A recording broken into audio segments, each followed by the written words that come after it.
Well, good afternoon, and welcome to the policy meeting at Park Township Hall. Thank you for having us, June 6, 2016. We'll start with introductions. I'm Pankaj Rajatyaksh with the MACC. David Van Genhoven with the MACC. Ken DeWeert from Fillmore Township. John Lanham from the Michigan Department of Transportation, Lansing office. Alan Layard's in Charter Township. Jim Story, Allegan County Board of Commissioners. Steve Redmond, MDOT Grand Region Office. Vince Bush, Holland Township. Joe Bauman, Ottawa County Commission.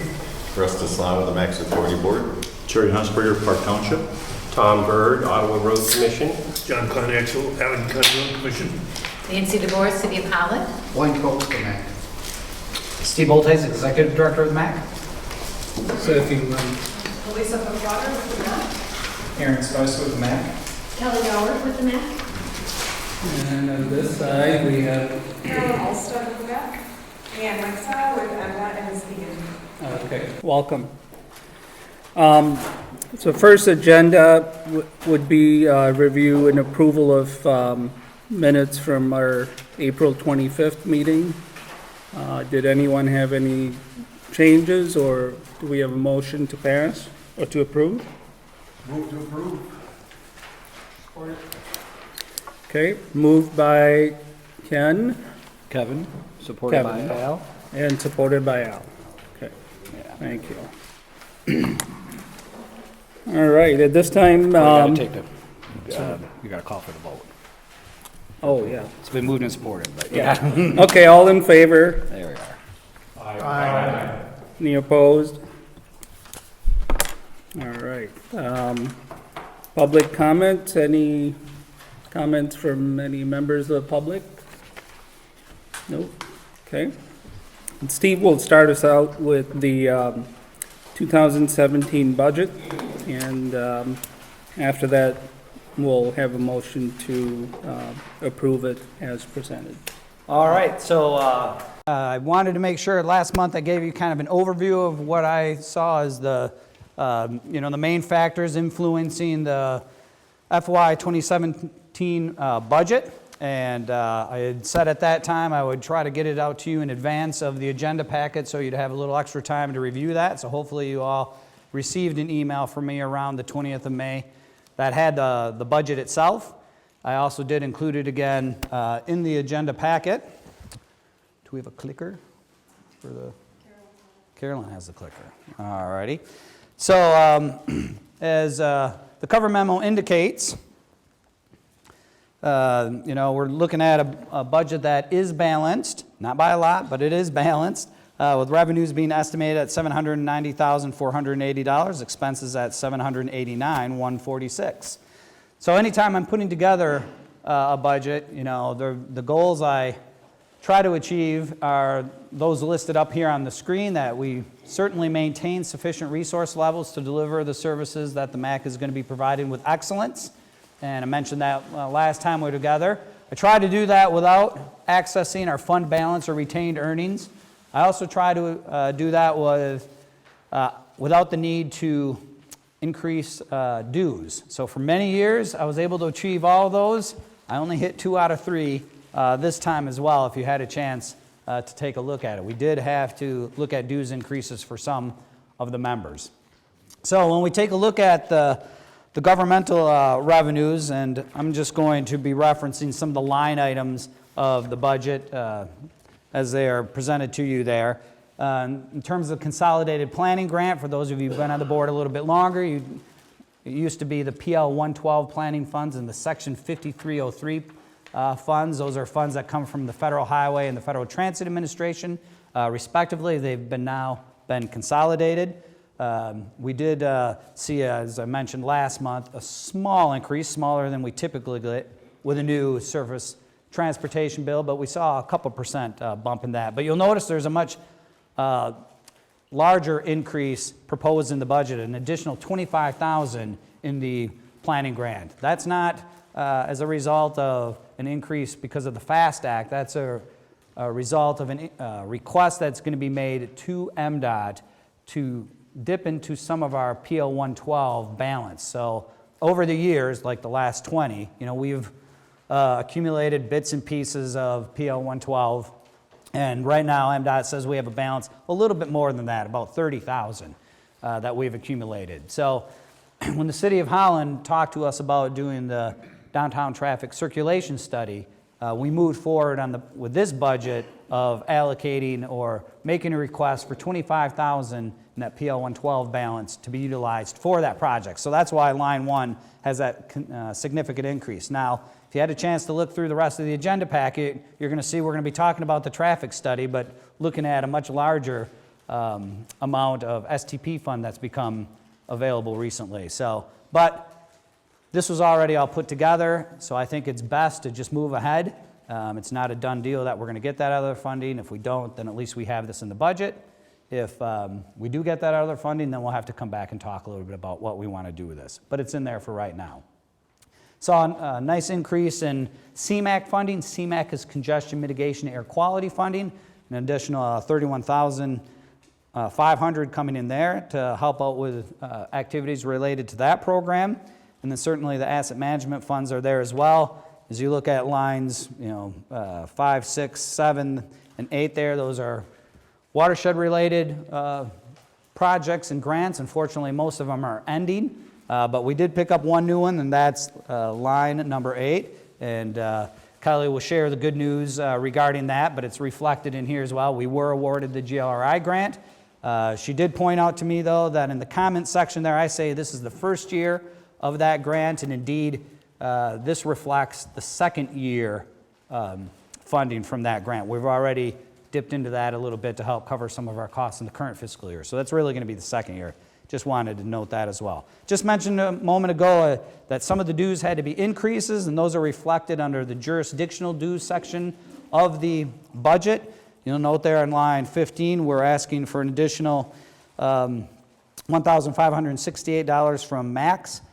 The Transit Authority joined the MACC back in 2007. Their dues were set. Somehow, I was not involved in those discussions, and I have not been able to find anything in the file as to where the the current $4,432 assessment came from. We're asking for that increase to bring their dues to $6,000. And again, they've been paying that current amount since '07. The road commissions, unlike some of our other members, pay based on a per federal mile of funding. So since '05, so a little over a decade, it's been $110 per federal aid mile. That's been increased to $125 per federal aid mile, so you see the resulting increases to the Ottawa and Allegan County Road Commissions as a result of that. And again, I mentioned this last month, but I do want to draw your attention to it because we're going to have to talk about it in the future. In the comments section there under line 22, cities, townships, and counties pay based on population. And that worked great from 95 to 2005, where we were averaging 4 to 5% annually. That was an average annual increase. This last decade, it's been about 0.4% average annual increase. Now, some members have been paying a little bit more than that. Others have been paying a little bit. It's an average for all of you. But, over time, that has certainly started to catch up with us a little bit. And then the watershed dues, that 110,000 shared pro rata based on population hasn't changed since 2005. So that's another area we're going to have to probably have some conversation as we start to develop the FY18 budget in terms of looking at that number again. But for this budget, it remains at 110. Then a couple small items there under other revenue. So again, that's how we arrive at the $790,480. Is there any questions regarding the revenue side of the budget? Is that your cash, is that your reserves, about that number? The 790? No, we're a little less than that. Our fund balance is about 600 grand. Yeah, online, that's what I was asking. Yeah. Thanks. All right. Any other questions on revenue? Then on to expenses. As I mentioned last month again, a lot of these line items have remained constant for quite some time now. That variance that's left in there, that the cushion that's left in there for a lot of these line items is tight, but we were able to do some trimming to help bring the budget into balance. I think the items I want to point out, and of course our largest cost center is personnel. So you see on line 43, the personnel or payroll expenses for transportation, you're saying, hey, where's the 28 grand? What's happening with that? Why are we seeing such a large increase? That's not because transportation program staff are getting an exorbitant raise or anything of that nature. What it is a reallocation of staff effort to transportation grants. So that's really what's happening. I mean, the staffing levels have remained the same. We're at 5 full-time staff person, and that's the case. But we did reallocate staff of several members to the transportation. That's why you see that jump, and you're going to see a resulting decrease on the watershed and indirect side as well. That traffic study we talked about a little bit earlier, that's really that 25 grand is going to be a pass-through going to contractual services. That's on line 47. On the second page of the budget then, line 60, this is now looking at direct expenses under the watershed side of the shop, and again, that payroll is the largest line item. Again, you see a resulting decrease. Again, that's a shift of staffing allocation to that. And then, of course, on line 67, that GLRI grant, that grant is focused on agricultural best management practices and implementation of those. So a major component of that grant does go to make incentive payments to farmers for installing and maintaining those ag practices. So that's where you see that expenditure of $116,000 on line 66 in place. And then lastly, indirect expenses, those expenses that cannot be directly attributable to either of the programs or any specific program fall under indirect. A small decrease there in the payroll expenses there. And then in some other trimming to help bring it into balance as well. So with those in place, we come up with, again, that expense projection of $789,146. So giving us a small balance of $1,333. Any questions on the expense side of the budget? If not, if you take a look at the spreadsheet, you see essentially we are still largely a grant-funded organization, but and this split has been pretty typical for the last number of years. We're roughly 2/3 of the organization's revenues come from grant sources. The final third comes from resources that you provide. So I certainly want to express my appreciation and want to emphasize the point that the essential nature of those dues that you pay, if you don't put in those dues, we can't access the grants. We just don't have the match necessary to do those. So thank you very much for your contributions. They are essential in that regard. And again, they represent about 1/3 of the pie. We talked about expenditures a little bit already. We're at 5 full-time persons. No staffing levels are projected in this. There are adjustments to salary, as is noted in the asterisks on the form yourself. So there will be a cost of living and a little bit extra for merit as a part of that as well. So that is built into that, and we talked a little bit about some of the changes to the transportation program and watershed program as well. And when you take a look on the expense side, again, another way to look at this, transportation, this chart is a bit misleading in that a portion of the indirect costs, you may recall several years ago our auditor said, really it's best for some of the costs related to the transportation program members to be included in the indirect. So we do that for the budget, but really they're attributable to the transportation program. So really, several percent of that 21% should be shifted to the transportation, because how it really works out is that the majority of expenditure still goes on the transportation side. So, but that gives a split on the expenses. Any other questions regarding it? If not, a motion to adopt the FY17 budget as presented would be appreciated. All in favor? Aye. Any opposed? Okay, thank you, Steve. I think next item on our agenda, the TIP program amendments. Are you going to kick us off? Yep, I'll walk us through that one. We have a pretty significant TIP amendment for your consideration today, and if you had a chance to look at it, you probably were able to notice that there are basically two factors at play here. One is refinement of the FY16 program. Essentially, MDOT and Federal Highway really don't like amendments much after July 1st.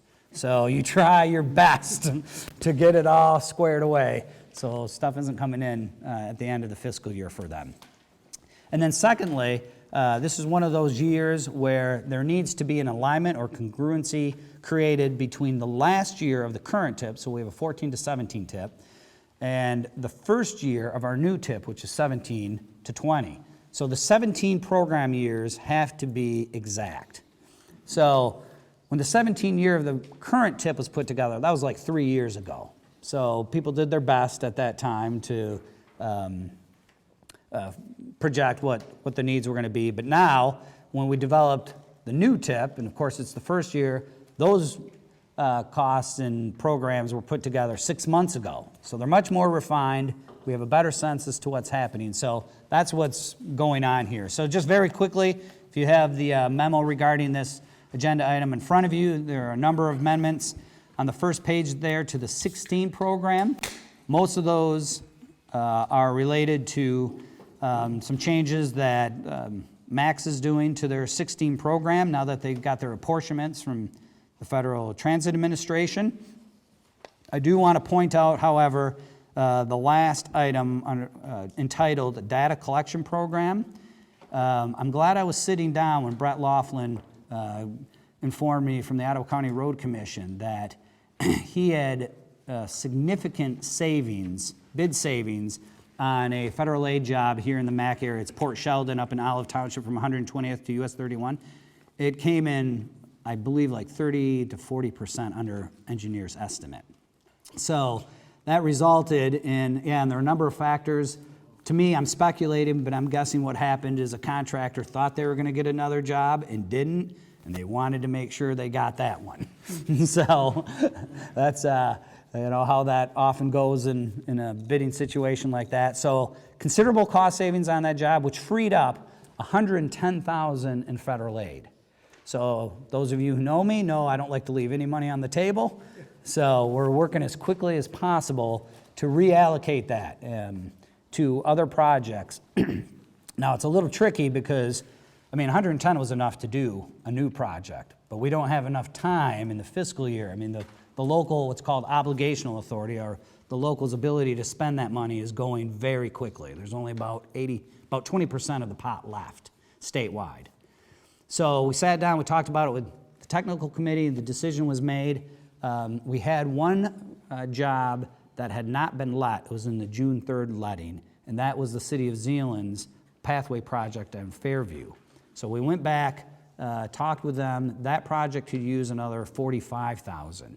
So we set aside $45,000. We're going to try to get that funding into that project yet, and it sounds like MDOT is going to work with us to try to make that happen. It's not a done deal, but we're hoping to do so. So we still had a balance of $65,000, and the technical committee's recommendation is to move that into a planning study. And in this particular case, we took a look at, well, what do we have that is in the mix? And this traffic circulation study in downtown Holland was all geared up for the 17 program. So we're looking to accelerate that and apply the dollars to that project. Fortunately, that goes through John's shop, and that can happen a lot quicker. So we're hoping to, if you approve that today, to move the paperwork to him tomorrow. And it requires a project authorization, drafting and so forth. But that's a little quicker than what Kevin will have to do to get the extra 45 for the Fairview job. But we're hoping that can still happen as well. So that's where that one came from. We've talked about the traffic circulation study. We're just going to accelerate it and try to capture that 65 grand is the plan there. Is any traffic circulating in Holland right now? That's why he's pushing it through.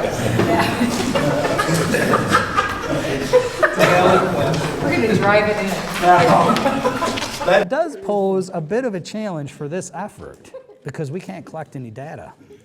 You know, that study has a pretty hefty data collection component to it, and we can't collect any data right now because it wouldn't be, it wouldn't be any good. With 9th Street being closed, US 31s, so the patterns are not normal right now. So, but we're still going to lock it up.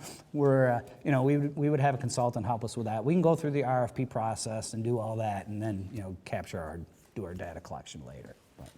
But yes, it does pose a challenge. How is the study different than the $25,000 on the budget as compared to your $100,000 grant? What's the difference between the two? Is it just timing of the year, or? It's timing. Okay. Yeah, so that's why I want to leave that funding in the budget, because there is a possibility that, I know John's going to work diligently to try to capture this for us, but so is Battle Creek and Midland and everyone else, and the pot's down to less than 20% the last time I looked. So it's a dash for cash right now.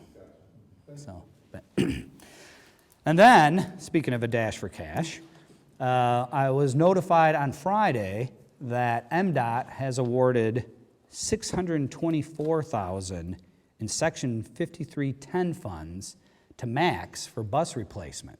So they have some $2016 that they're trying to move out the door very quickly. And MACC said, sure, we can use those. There are, the MACC fleet uses a lot of, we call them RBOC buses. So these are the cutaway buses you see. They look a little bit like, a luggage or a hotel shuttle you might see at an airport. It's a cutaway. So they only have a 7-year life. So the system goes through there fairly quickly. So they have some RBOCs that need to be replaced.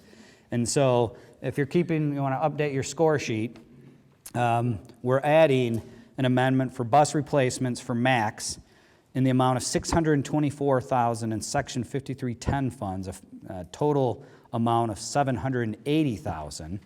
The match will be provided by the state, who matches capital costs on transit.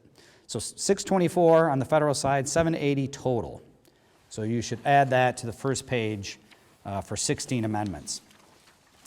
The second page just looks at a number of administrative modifications. Just as by way of reminder, our rules require allow staff to modify local projects up to $50,000. So, for instance, that $45,000 towards the Fairview project, you'll see in the bottom of this first chart under the 16 program modifications, that can be done administratively. So I just want to let you know what staff is up to, and we're tweaking some other MACC line items as well as part of the 16 program.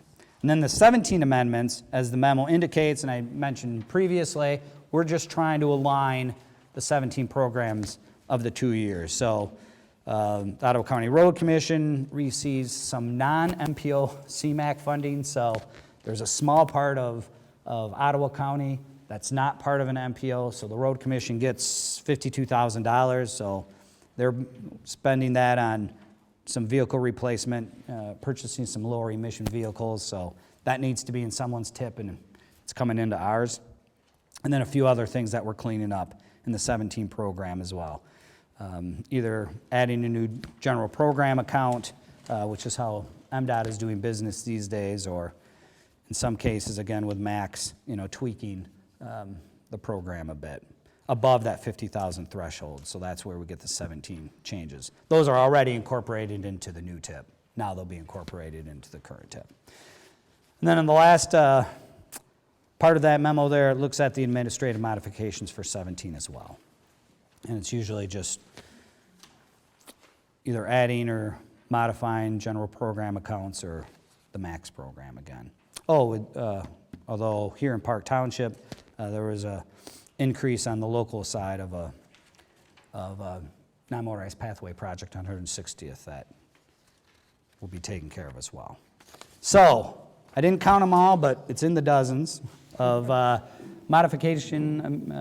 administrative modifications as well as amendments that need your consideration today. I'd be happy to answer any questions regarding those. We had a question regarding the buses. Sorry to ask two questions. That's going all right. The buses, who decides what buses they get? Is that up to the MACC, or is that federal mandate, or how does that all play out what buses the MACC would actually end up purchasing? Yeah, Linda and her staff make that decision as far as what's going to meet the best needs of the type of routes that they're doing. So most of these, like Steve said, was the R-Box, and that's for more of the running back and forth as a shuttle bus. When it's a dial-a-ride, direct pickup, and drop-offs. You get the heavier duty, larger buses for the fixed routes that go around. Thank you. Tom? I'll move that we approve the amendments to the 2014-2017 TIP. Support. So Tom made the motion to approve, and support was, I missed it, from David? Steve, just a quick verification that all the 17 projects are all in the new 17 to 20 TIP. Right. Yeah, this is just cleaning up the 17 year of the. Hey, thank you, Steve, for, all in favor? Any opposed? Steve, thank you for that, and thank the MDOT staff too. I know you guys do a real nice job of working together with the MACC staff, so. I think next on our agenda is Unified Work Program Amendment. That's right. So as I mentioned before, we're trying to lock up some of these federal funds that became available, and that requires not only some amendment to the TIP, but also to our Unified Work Program, and that's what, if you had a chance to look at the cover memo, I tried to outline that. So when this 110 in federal funds became available, the TAC committee said let's put 45 towards that pathway project. The additional 65 would go towards the downtown Holland traffic circulation study. So that was originally envisioned for FY17. We need to amend the FY16 program so we can accelerate that. So included in the agenda packet and the memo regarding this item was that task. It's task 3.6.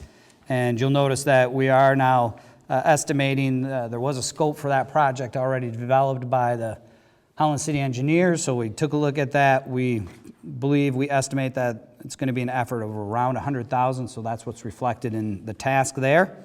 And you'll notice the timeline is a little bit extended. As I mentioned, the reason for that is, we're going to have to wait for downtown and US 31 to kind of be put back together before we can do any kind of data collection. So that does extend that out actually through the entire next fiscal year as well into FY18 a little bit.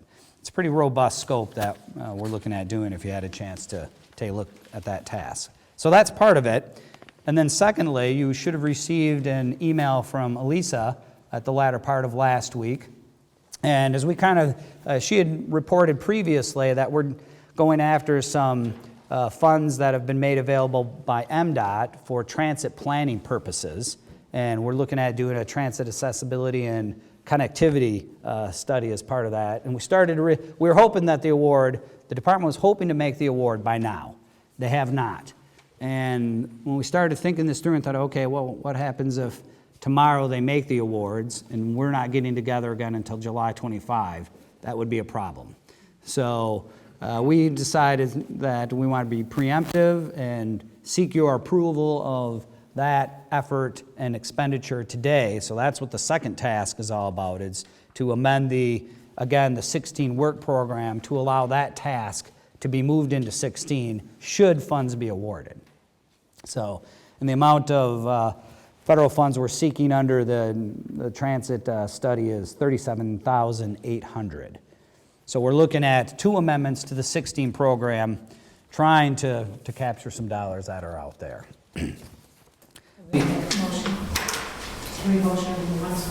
Yeah, so a motion to amend the FY 2016 Unified Work Program to include Task 3.6, Downtown Holland Traffic Circulation Study, and allocate $65,000 in federal funding to the task, and to include Task 4.6, Regional Transit Access and Connectivity Study, and allocate $37,800 in federal funds to that task.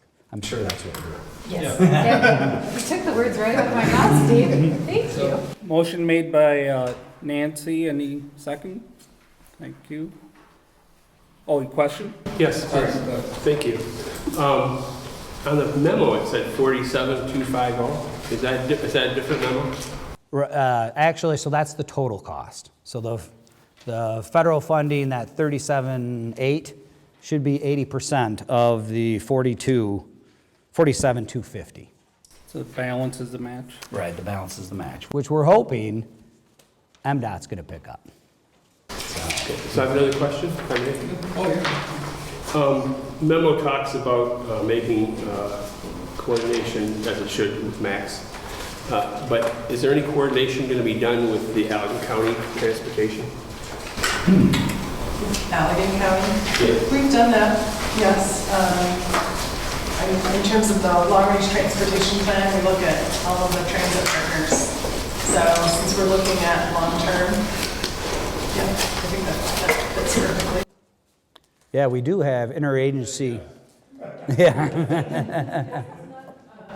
We had MACC review the grant application and give us feedback. But if awarded, we'll certainly sit down with them and make sure that they're included at the table. Okay. And since this also is talking about other, non-motorized transportation, are we going to take into consideration service of West Michigan Regional Airport? That's a very good question. That wasn't a specific task within the scope of work. We were looking primarily at the relationship between current transit service areas and this existing non-motorized network, and then looking at future need. And that certainly seems like something that would be an appropriate fit. So there are 2 phases to the project, and this does make it a little complicated, but the fiscal year 16 task looks more at the existing, and then we'll begin looking at phase 2, we'll be looking more long-term.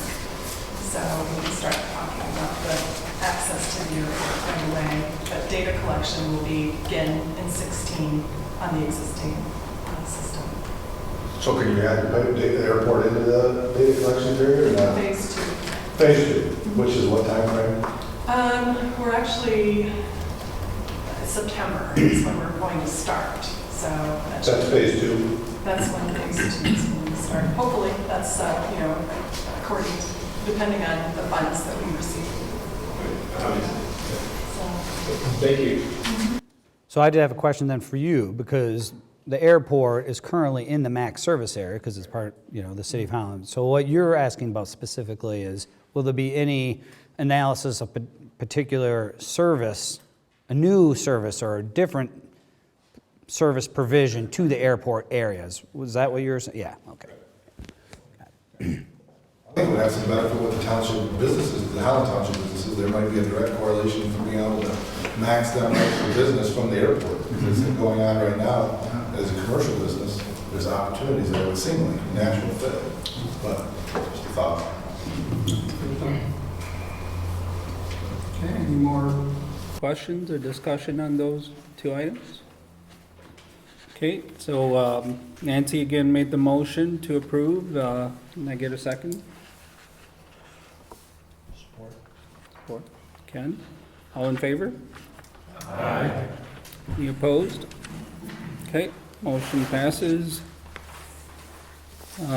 Next up is the Transportation Planning Process Certification.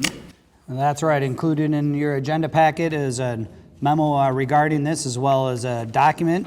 If you had a chance to take a look at that, I think I had reported, or John had reported actually, at a previous board meeting, that we sit down annually with our partners from Federal Highway and MDOT, and we just talk about the transportation planning program and how it's going. And one of the elements and parts of that conversation are we adhering to all the necessary state and federal rules and regulations related to the metropolitan transportation planning process. And if you had a chance to take a look at the cover memo regarding this agenda item, you'll note that when we had that conversation, our state and federal partners were comfortable that we are meeting the various rules and regulations, some of which are kind of enumerated or detailed on the certification document there. And today, since we are a small MPO, we self-certify ourselves.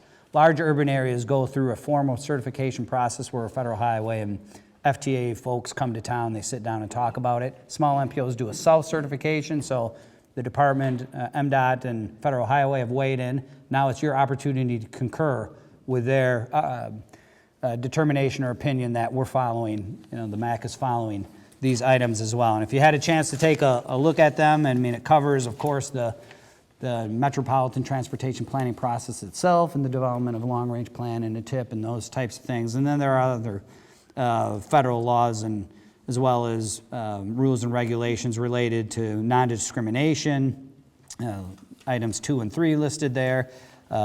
Working with disadvantaged business enterprises, we have a DBE target that we try to reach in terms of our disadvantaged business enterprises. And then it talks about some other thing, Americans with Disabilities Act. You think, well, what can a planning agency really have to do with that? But when we have a TIP open house like we had a couple months ago, you want to make sure it's in an accessible building and in a location served by public transit, for instance. So we do, there are some connections even to the planning program as well.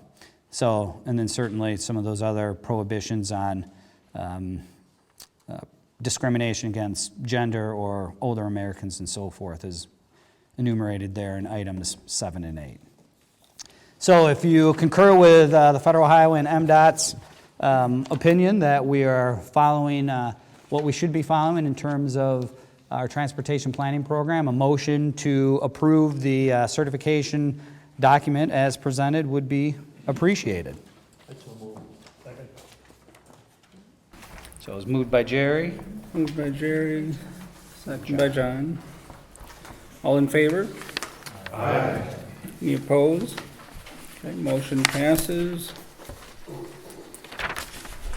Next up on the agenda is Steve has a presentation about our TIP program for the next few years. That's right. So for several months we've been talking about the development. I think I've mentioned before that there are several foundational documents related to the transportation planning program. The TIP is one of those, and we have been talking about those for over the course of actually the last several months. We first started talking about them last October. So just by way of review and reminder, our TIP is our constrained 4-year program covering the most immediate implementation priorities for transportation projects and strategies. Then those are to flow from our long-range plan, which was adopted in 2015. There are a few more specifics that we have to make sure we attend to. Has to cover a 4-year program, has to be updated every 2 to 3 years, has to be financially constrained. This is a very important element. When I first started out, the TIP was much more of a wish list. We just kind of put on there what we wanted to do. No longer. We have to identify the identify the financial resources we believe are going to be reasonably available. It's a lot easier now that we have a 6-year transportation program. And then we have to constrain the program, the projects and programs to that projection. We have to do that in cooperation with our state and federal partners as well as our public transit entity. We don't do it in isolation. And when we are done working on it at this level, it goes on and gets incorporated into a STIP, a statewide TIP. Hopefully you had a chance to take a look at it. We sent out a link where you could pick it up and look at it digitally. We are trying to save trees and save on postage, so we don't send out hard copies as much anymore. I think Carolyn does have a couple hard copies if you want to thumb through it while we're talking about it. I'm not going to, it's an 80-page document or something, so we're not going to go through it page by page. But again, a lot of these components you have already heard about, but just to summarize again, the document does have an introduction for the reader, talks a little about what our metropolitan planning area is, as well as some of the factors that we have to consider that are found in the FAST Act, the current surface transportation funding, and a lot of those things we talked about, consistency with the long-range plan, financially constrained. We'll talk about environmental justice, which is the Executive Order 1289-8. And of course, we had a robust public participation program that kicked off last fall and it's continued on through the close of the formal comment period, which was about a week and a half ago. So speaking of public involvement, Thank you very much to those of you who sent in resolutions. The Zeeland Record actually picked up the City of Zeeland's action regarding their resolution and their intent to submit projects for funding. So that's great. That helps get the word out that we're working on that process even as far back as the project call. And we got great assistance from our media partners again, but as the game has changed in terms of public involvement, social media is a much, much larger component today than it was a decade or so ago. So we try to incorporate social media into the outreach process as well. We did still do a traditional open house at the MACC office back in March. And certainly for the 1 in 5 Michiganders who don't have access to internet service, we still got it to the local libraries put it on reference there, and still, did the official notification in the newspaper and so forth. Of course, what most people tend to be most interested in is the projects and programs. And certainly, just by way of reminder, I'm always a little hesitant when the public takes a look at it and thinks that what's in the TIP is the only thing going on in terms of improvements to the transportation network. Not the case. What's included in the TIP is that federal aid network and those projects receiving federal funds. A lot of you fund locally projects that get done as well.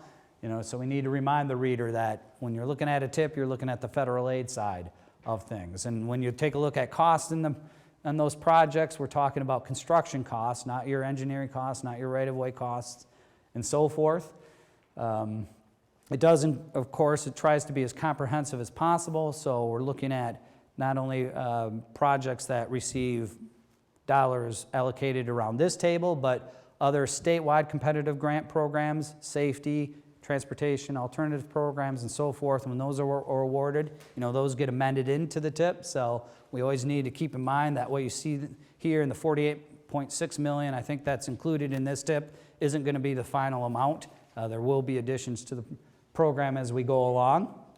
And certainly, we do have a very sound project selection process, and that's documented as well. As I just mentioned, the TIP that is up for your consideration today, 60 projects and programs currently. Those represent about $48.6 million in total funding, of which 55% of that is federal funding, so there is a significant state and local component to the TIP as well. And again, we talk about the project selection process. In your agenda packet, I did include what I hope everyone can agree is the user-friendly version. The project listing that's in the TIP these days is really for practitioners and facilitates amendments and so forth, but it's not real user-friendly. So the listing that was included in your packet hopefully is the one that you'll refer to if you're wondering what's in the program. And of course, we reach out through a pretty comprehensive consultation process. We talked about this earlier, where we're required to consult with a number of different entities beside our state and federal partners. Those included folks responsible for environmental protection or economic growth and development, airport operators, freight providers receive notification of our TIP and what we're up to. Those responsible for protection of natural resources or your conservation districts and so forth receive it. And of course, historic preservation as well. So what we sent out to them is included in the document as well. And if you had a chance to look at the comment section, we did get several responses from federal and a couple state agencies as well. As I mentioned before, the document needs to be financially constrained. Fortunately, Elisa sits on a financial work group who did a great job of streamlining the financial constraint. So it went from like 22 pages to I think 8 or so in this document here. I think you still have the proper information included. And of course, we're able to demonstrate that what we're proposing in the TIP in terms of programs and projects stays within constraint of those reasonably expected revenues. So if you had a chance to read part of the document, there are assumptions made in there. The operations and maintenance component is still something the feds want to see. So, worked with our local road agencies to get those O&M numbers on the local side, and the department provided operations and maintenance information on the state trunk line side. So that's in there as well. Of course, there's a transit component to that as well. As I mentioned earlier, the executive order related to environmental justice, and essentially what we need to be able to demonstrate is that by the implementation of the projects and programs contained in the TIP, we're not going to have, those will not result in a disproportionately high or adverse human health impact, a minimization of access, restriction of access, or neglect of those areas that were identified, and we looked at this back in March, of those portions of the MACC area that are designated as minority areas or designated as low-income areas. And I'm pleased to report that, again this year, and our numbers have been pretty similar in the same neighborhood as what we have here, that 60% of all the projects, 64% of all the costs of the projects are occurring in that area designated as low income. 58% of the projects, 62% of all the project costs are contained within that area that is designated minority. So again, this leads us to the conclusions that we are not restricting access or neglecting those areas. That's important. Lisa and I just went to a training again, and MPOs, planning agencies can get themselves in real trouble if you don't follow the EJ requirements. Air quality, the reason the TIP's only this instead of this is we didn't have to do air quality conformity this time around, so that was good news. There is still discussion in there regarding performance-based planning. The actual final rules haven't come out from Federal Highway again, but the FAST Act is definitely focused on performance-based planning. So I would imagine by the time we do the next TIP, those will be in place, and we'll have a much larger discussion regarding those. And then lastly, the feds want to see that we've been good stewards of what we've been given already. And so I'm happy to report that the progress made on the current TIP, the 2014 to 26 program, it's looking like we're going to implement 84 projects as part of that current TIP. That represent $87.8 million in total funding and $55.4 million in federal funding. So I believe we've been good stewards in the federal funding that has been provided. Number of appendices that provide more detail, especially around financial constraint. All the specific public comments that were received, they're summarized in the body of the document, but all the actual public comments are included in Appendix B. Our whole public involvement process detailed in Appendix A. The certification that you just approved will be Appendix D there. There are a number of unfunded projects. We covered those back in January and February when we talked about projects. That's in Appendix C. And then, again, the department and Federal Highway like to see our TIP amendment and modification policy, so that's in there, as well as those 14-16 projects. So that's a quick overview of the document. Should you approve it today, we'll transmit it to John's shop later on in the week. He gets a chance to look at it and review it. If he's comfortable with it, it'll go on to the feds. The schedule says August 15, but there's some personnel changes going on at the Federal Highway office, so I think they're going to try to expedite that a bit. And then hopefully it's approved by those entities, and we'll hear back by late summer, and we'll let everyone know that it's been adopted. Any questions on the proposed 17 through 20 TIP? Tom? Question on one specific item. Business Loop 196, MDOT's proposing to do an engineering study for an indirect left turn lane at 112th. And then this is in 2017. In 2019, we've shown $625,000 to inflict that upon us.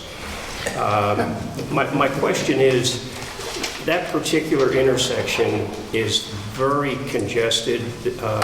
Southbound 112th, there are 2 left turn lanes, and it's not uncommon to have 15 cars backed up waiting to turn left. I, for the life of me, can't see how an indirect left turn lane is going to work for that traffic movement. Is it possible that your engineering study could come to that same conclusion and do a hybrid plan for that intersection? Or are we locked into inflicting left-hand turns on all traffic movement? I will. I'm not sure if we, how much study we've done. I know that we did look at crashes. I believe this is funded with traffic safety money. So there is a crash history there. We can certainly take counts if we have not done that so far and do an analysis of what will happen if we do implement the indirect left turn. So I can certainly double check on whether that has been done yet. If it has not, then I'll make sure that it is. We also review accident history, and my own recollection is the majority of the accidents there were driver stupidity, impaired driving, just the kinds of things that changing traffic patterns probably would not help in mitigating. And I guess my only concern would be, as heavily trafficked as that intersection is, I guess I could understand the other 3 left turn movements may be able to be accommodated by indirect left-hand turns, but certainly that southbound 112 is just going to be a real problem if motorists have to do that. We may force them to use other transportation routes because eastbound and westbound 196 is so heavily trafficked that it's going to be difficult for all those southbound cars to negotiate successfully an indirect left-hand turn. So if you could take that into account, I'd certainly feel more comfortable. Right. Another thing we can do if we think that there will be difficulty with people finding gaps, we can consider a signal at the indirect left as well. Yeah. So I'll ask some questions about that and see what's been studied and we'll look at it. Any other questions or concerns? Okay, so motion, anyone want to make a motion to approve that? Howard, second, Kevin, okay. All in favor? So who seconded? Kevin. Kevin. All in favor? Aye. Any opposed? Okay, so we have a 2017 Unified Work Program up next, and Elisa will cover that.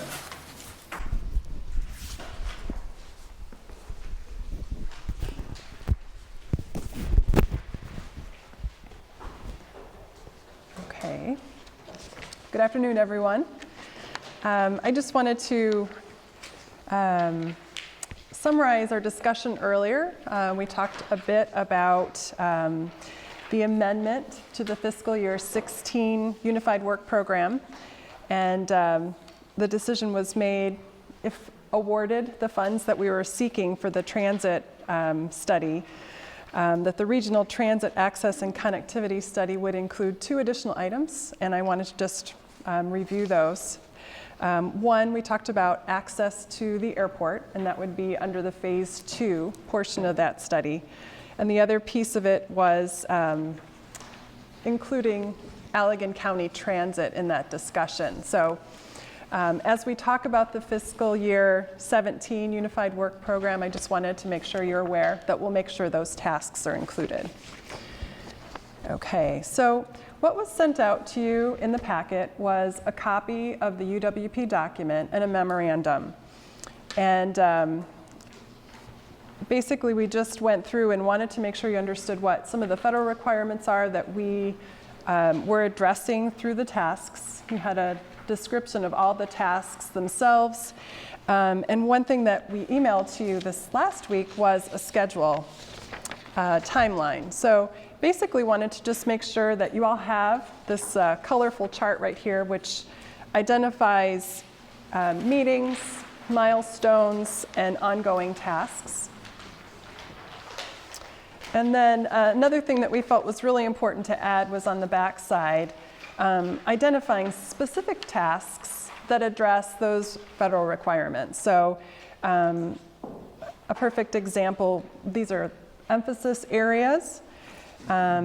So one of the items I'll just pull out would be freight planning, for example. That was task 4.4. So we wanted to make sure we provided more narrative So that when that's submitted, that's very clear that we're taking that all into account. So that's new information for you, and I just wanted to make sure that you had it. And then just briefly wanted to just talk to you about this document, which I know that you've all read cover to cover. We spend a lot of time going through all of these tasks, and the very first thing we do is we meet with our technical committee to make sure they understand the tasks that we've completed and find out if there's anything new that they would like us to be able to focus on. So many of these are core program areas, things that, data collection, for example, PASER, which is something that we go to a training every year, and then we go out and collect pavement data. So these are all things that can be amended throughout the fiscal year. So just so you're aware, if there's a specific need that does come about, this document can be updated throughout the fiscal year. So with that, does anyone have any questions about the tasks that we're proposing for this next year or the timeline?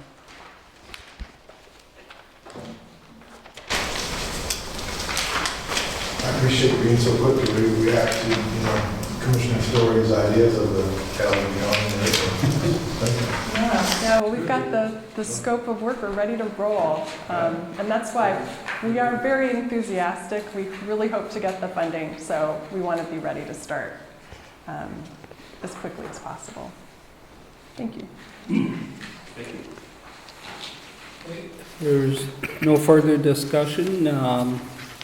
Someone would like to make a motion to adopt the resolution for the 2017 work program? And I just have All in favor? Okay. Would you like me to read the resolution? Sure. Is that something that I know we've done in the past? I'll go through it quickly just to... Okay. For the recording purposes. Sure. This is the resolution of the Macatawa Area Coordinating Council Policy Committee approving the fiscal year 2017 Unified Work Program. Whereas the MACC is the organization which has requested designation by the governor as being responsible together with the state for carrying out provisions of 23 USC 134 federal aid planning requirements. And whereas the MACC is responsible for overseeing the metropolitan transportation planning process and making related decisions in the Holland urbanized area, and whereas the metropolitan transportation planning process for the Holland urbanized area has been certified according to the requirements of 23 CFR 450.334, now therefore be it resolved that the MACC Policy Committee adopts the Unified Work Program for fiscal year 2017 with any modifications to the document brought to the committee at the appropriate time. Thank you.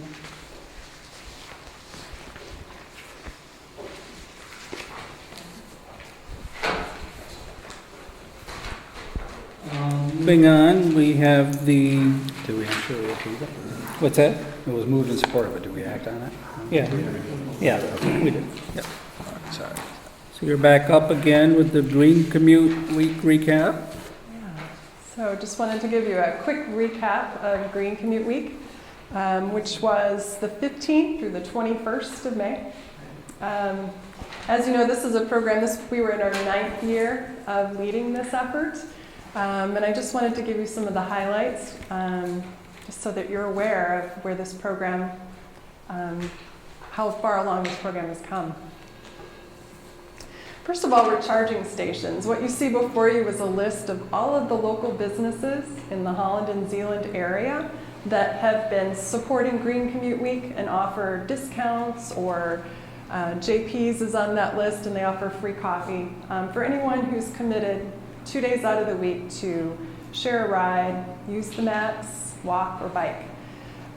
So we're pretty excited to have this many businesses that have offered discounts, and some have been used social media as well to promote that they're involved, which certainly helps to get the word out. Can we all share a ride to JP's? You get a free cup of coffee? Of course, of course. Actually, some people posted their photos to Facebook, and it was just such fun to see during the week how much they were enjoying it. So, yeah, that's definitely an option.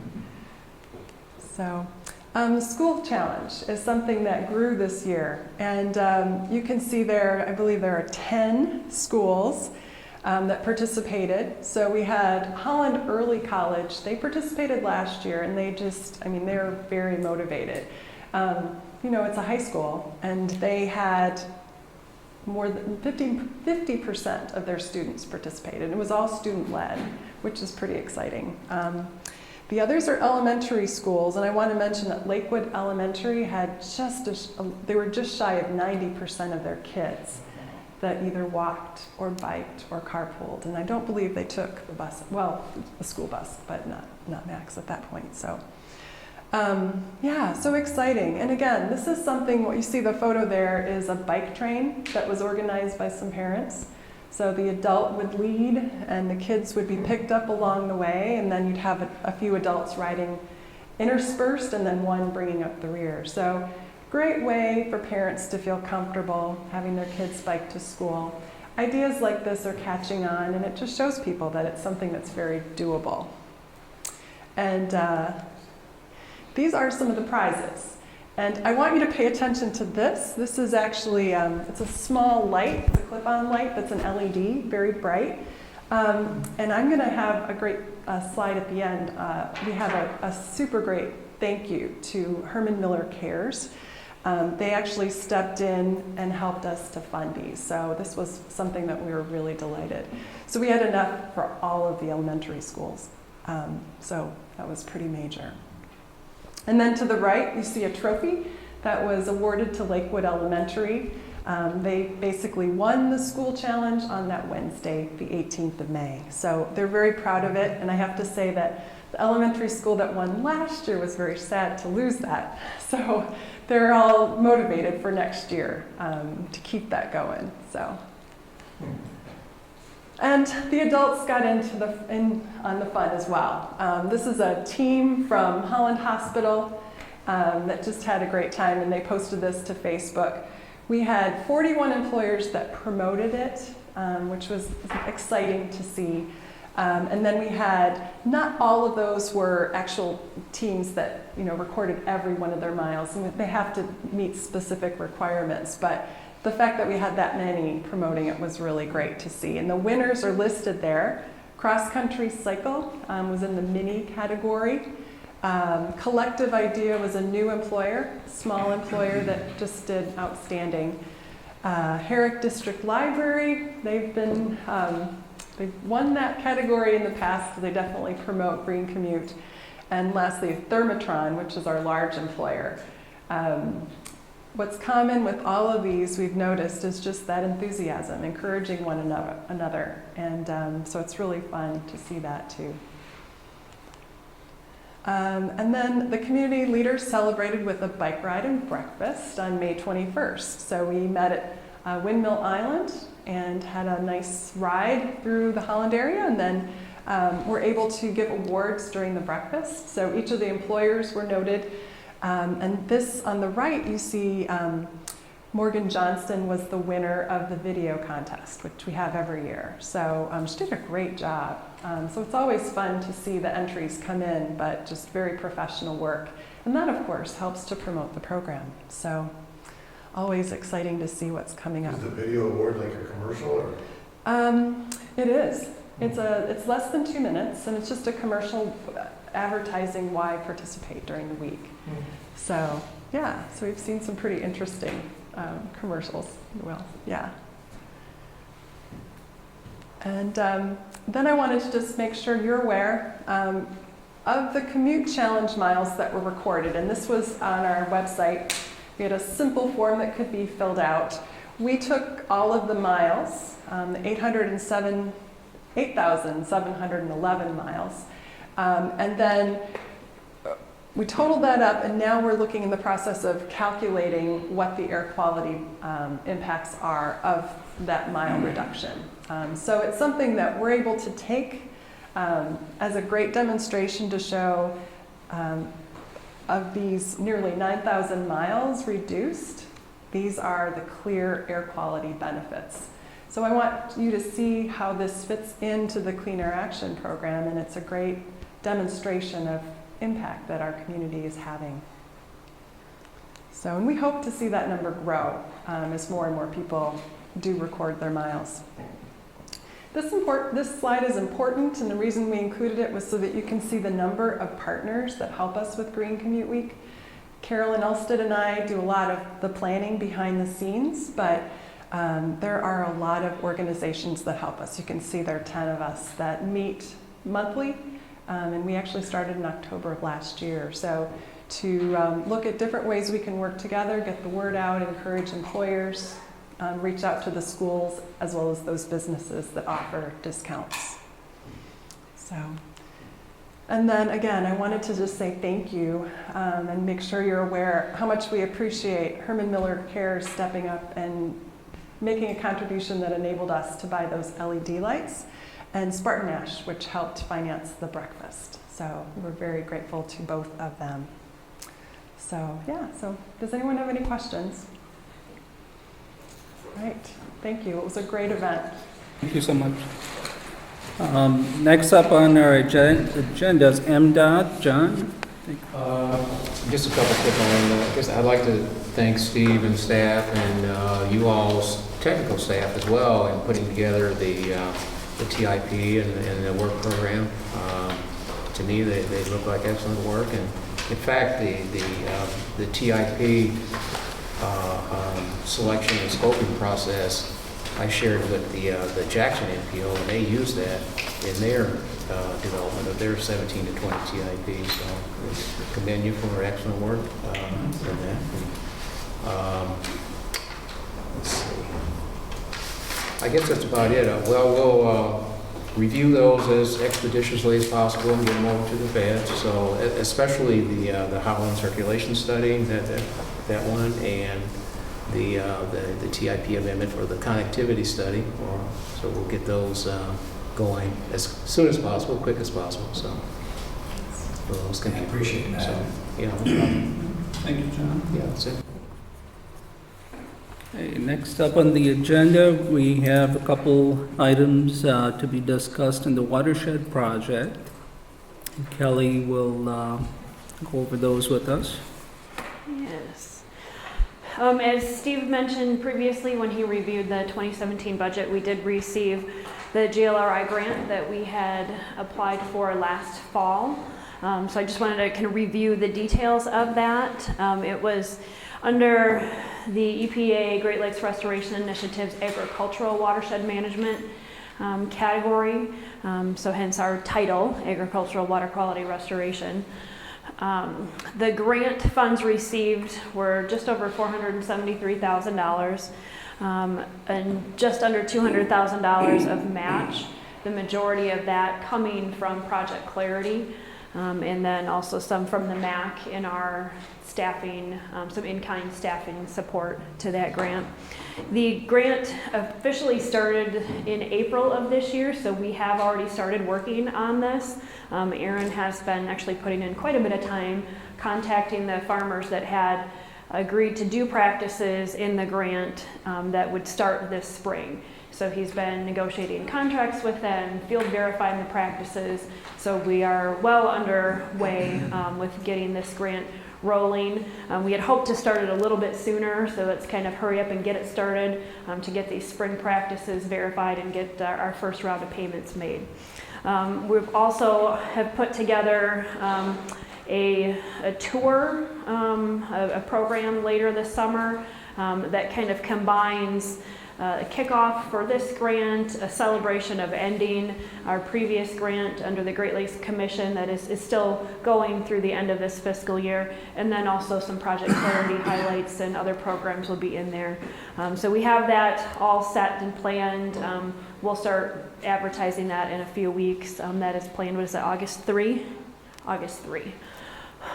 So that will be a bus tour looking at some of the practices that have been installed and talking about practices that will be installed under this new program. So we do have 15 committed producers that had signed up and agreed to do the specific practices. that are listed here. So all of the funding in this grant is already obligated. We don't have any additional funding to work with any new producers outside of this 15, but over the course of this project, if we identify new producers, we will certainly work with them to plan projects and either seek funding through Project Clarity or put together additional grant applications either through JLRI, through state programs, Great Lakes Commission. We have a whole host of programs we can apply for funding under. We will also continue to work with the Project Clarity Agricultural Committee to help, or to use them as a kind of a steering committee to guide this project. They have a process that we develop for them as staff to review and rank projects. So we will work with the committee as we go through these projects under the grant to refine that ranking tool. And see if we can make some tweaks to help their process along as they're making Project Clarity funding decisions. And then we are also excited to partner with the Critter Barn and the Holland Christian Homeschool Connection to work toward developing an experiential learning program. So kind of getting those kids out in a farm setting and getting their hands dirty, digging soil pits, learning about cover crops. We'll try to incorporate as much of the practices that we are funding and have the kids learn about them, you know, on farm, working with the Critter Barn. So we have not started that yet. Our main contact for the Holland Christian Homeschool Connection is on maternity leave currently, so we're waiting for her to come back to her full capacity on that. But we'll have the summer to hopefully get a good program planned to implement this fall. So any questions about that? Those are kind of the basics in a nutshell.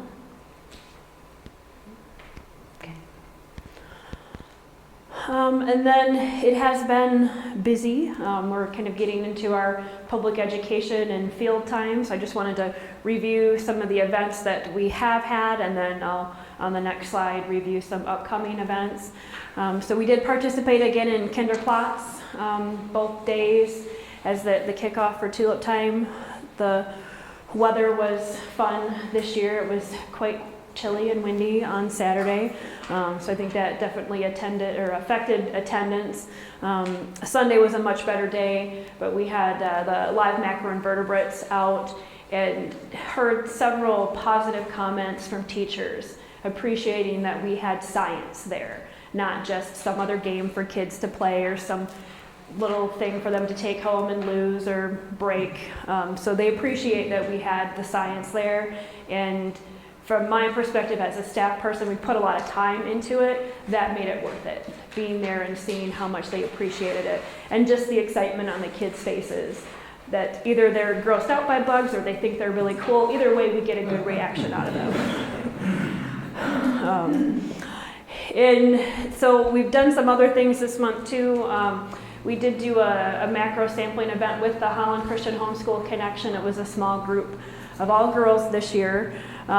They're high school age. We did this with another group last year, so I think that is a partnership that we will continue to build with the Holland Christian Homeschool Connection. They have a lot more flexibility than a traditional school setting because they don't have to arrange for bus transportation. Their parents can bring them, or they can carpool and not have to worry about getting that permission of being outside of school. And they were a really great group of kids, and teachers, and the program director actually came out with us as well, so it was great to get to meet her. We had an opportunity to do a little kayaking trip with Michigan Out of Doors on May 18 after we had to reschedule our initial date due to rain. This was an opportunity that was actually brought to us by one of our lawn care seal of approval company employees, who is an avid fan of the show, and he goes catfishing on the McIntyre River just about every weekend. So he pitched the idea to the MACC and to Project Clarity and to Jimmy from Michigan Out of Doors, and everybody loved the idea. So we spent a couple hours out kayaking with myself and Dan Callum from the Outdoor Discovery Center. We did some on-river interviews. If you're on our Facebook page, hopefully you saw the giant catfish that Nick caught. It was huge.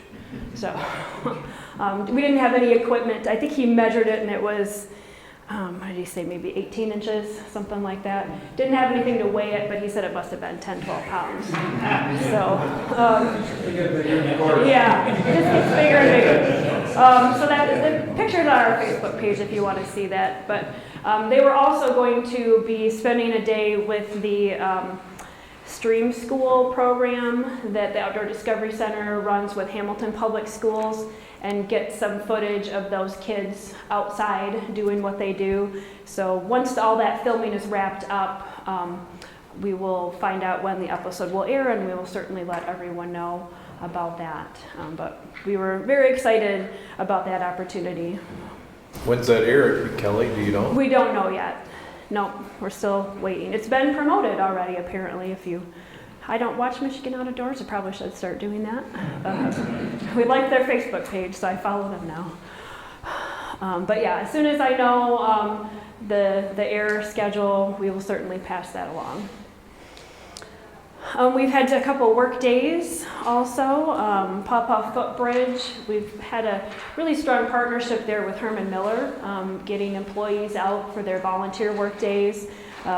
Just really pulling weeds, cleaning up the trash, and the city is really great to work with because they will come and haul it all away. So we just have to pile up all the weeds that we pull, the city hauls it away. We get a great day out in the field, everybody out of the office. It was really hot that day, but they were troopers. We had, I think, about 8 people, and a lot of them have come back. They've volunteered out there before. They like coming back because it's close. It's right in their backyard. So the Outdoor Discovery Center helps to coordinate that with their volunteer program director. So we'll likely continue that spring and fall maintenance out there at the Pawpaw Footbridge planting until that's well established and underway. There's always going to be perennial maintenance out there pulling weeds. And then our staff had a work day at Smallenberg Park to pull weeds from the rain gardens. We had one volunteer come out and help us with that. So we spent a good, 2.5, 3 hours out. A little bit cooler that day, but still pretty warm and wet and muddy. And then we did our spring macroinvertebrate monitoring actually on the same day as we did Smallenberg. We had to reschedule that due to rain. The weather's been a little bit challenging this spring, but not complaining, we need the rain. So we did complete that just this past Friday. So I don't have any data to share from that because I still don't have it all from the Outdoor Discovery Center yet. So some things coming up. We have finally been able to coordinate with the DNR and get a date set for our road stream crossing inventory training. Carolyn and myself, along with an intern, we have been out scouting all of the locations that we will be inventorying just to make sure that they're accessible, where can we park, are there any challenges with parking, with accessibility of are the slopes steep, are there poison ivy, things like that we need to be concerned about. So we've got a few more sites to look at yet this week, but we should wrap that up.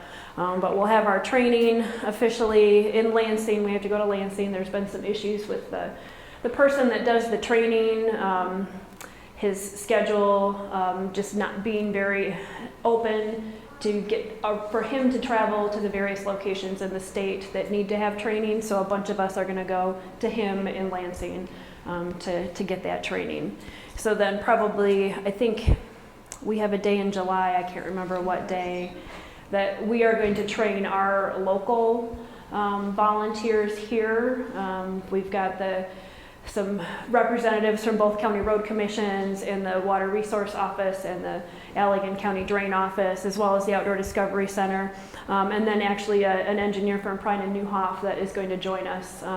And so we'll have a kind of a local training here to get some crew leaders trained up, and then we'll kind of recruit volunteers from the public from there. So probably through the fall, we'll see how many of those inventory locations that we can get done. And I did check, we do have a couple on M40 that I think are going to be quite a challenge. So we'll see if we can actually get down to those sites or not. And then some other things that we've got coming up. We will be at one of the kids' days at the farmers market this year. We picked a date ahead of Water Festival so we can promote Water Festival. That's worked out quite well the last 2 years for us to be at the farmers market promoting Water Festival a few weeks in advance, and then pass out postcards, or there's the bookmarks that you all have at your place settings that we'll be passing out to promote Water Festival. We'll also have other activities for kids to do there. We'll be doing another macroinvertebrate event with a small group from New Life Fellowship. They have a summer seminary program for kids ages 6 to 12, so we're going to take a small group out and do some macros with them. This is the first time we've been invited, at least that I'm aware of, to participate in Herrick Fest. So I will be at Herrick Fest on June 25 at Collin Park. That will be another great event for us to promote Water Festival and also have some fun things for kids to do there. Give out our books and DVDs since it is a library festival.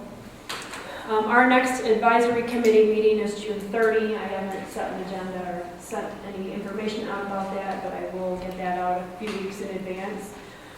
And then in July, since we won't be meeting again for quite a while, there's a few events we've got in July. Obviously the big one would be Water Festival, which we just had a meeting last week with most of the participants in that. And I think we're pretty good to go. It's very exciting to have Meijer again as the primary sponsor. They will also be providing water and fresh fruit, so that will be a little bit different this year. We won't have the full food buffet, but having the fresh fruit available provided by Meijer, and they will pick all local produce that's in season, so supporting the local economy and the local farmers as well there. And a lot of the same activities will be there again if you were participated last year, the trout fishing pond, the kayaking, the Gabagawachi from Ottawa County Parks, plus there will be some new things this year too. If you want any promotional materials, let me know. Lynn Kitecki from the Outdoor Discovery Center was in charge of all of that, and she will be emailing out digital copies of posters and flyers, and so I will certainly send that out to all of you. We'll probably make sure we get a hard copy to each township office once we have them, but we don't have them quite yet. Lynn wanted to hold off until about the middle of June to start really doing the advertising. There will be billboards like there was last year. There will be some radio interviews with the pledge. The Connecting with Community that Grand Valley State University does on, is that with TV8, there'll be some TV spots. So all of that will start about June 15 or so. So as soon as we have more promotional materials, I will get those out to you. And then we do anticipate participating in the Zealand Pig Out this year, though we don't have that set for sure, but we had a lot of fun when we went last year. All right, any questions about all of that? We're really busy.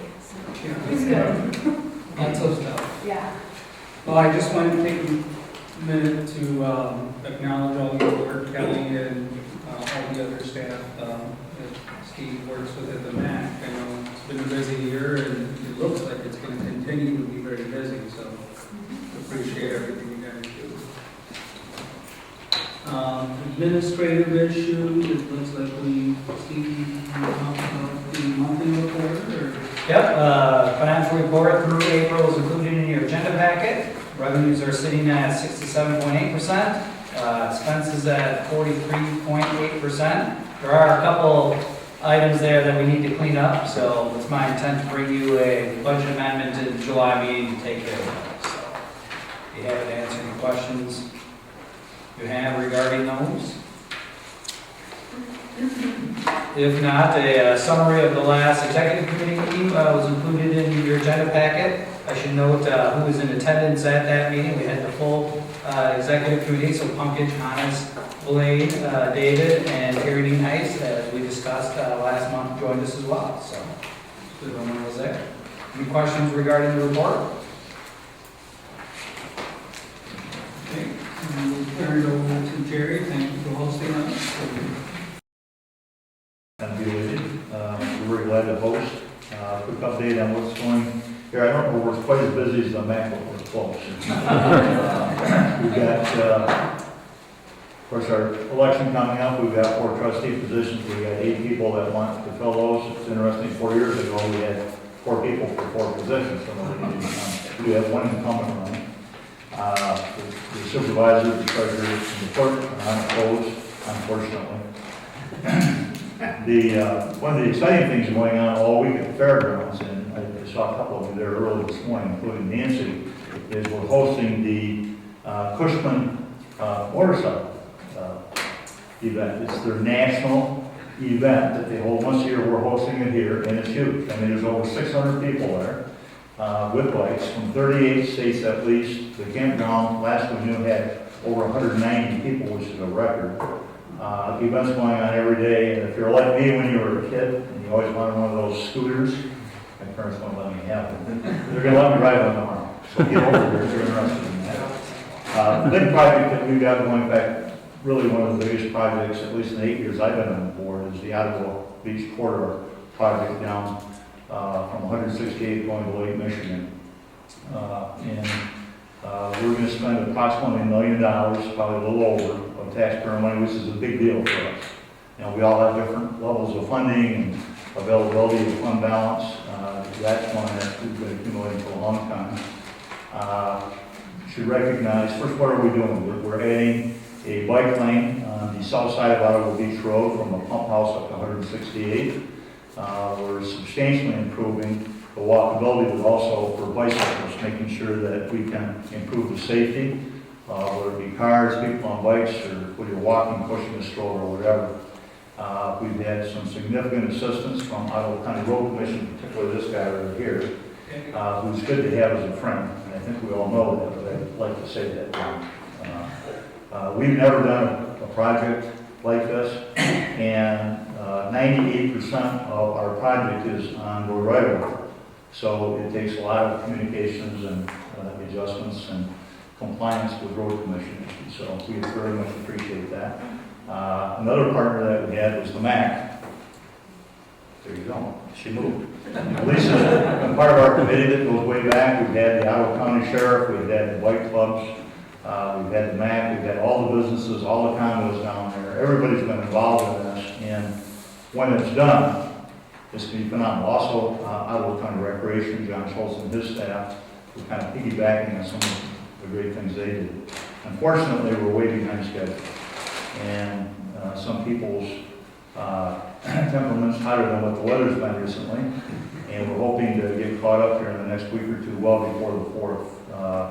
The road commission's part was done on time and hopefully within budget. Our part of it, we ran into all kinds of problems with consumers on moving lines, the weather, and on and on.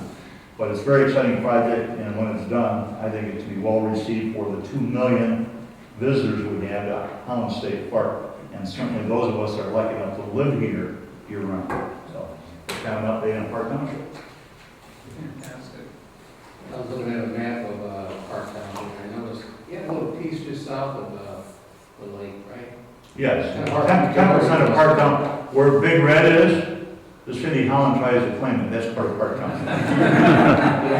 Nancy's not here to defend herself. 10% of our land here is on the south side. Yeah, I don't need to bring up anything. Sure.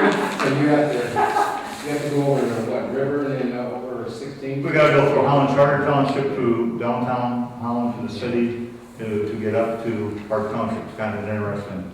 We also have some good cooperative things going with other governments to assist us on police and fire and so on. So it works. I heard Nancy was going to build a wall that made Park Township.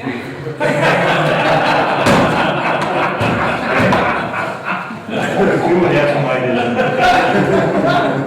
We're hoping to do more cooperative. We're going to build bridges rather than walls. But no bridge over Lake Mac. We studied that in 05. We're not doing that. That's been discussed and answered. Jerry, thank you so much for the update. And Park Township certainly adds a lot of value to other tourists and things that's an important part of our economy. So, any other issues to discuss? Or no? Anyone want to make a motion to adjourn the meeting? So moved. Second. Okay.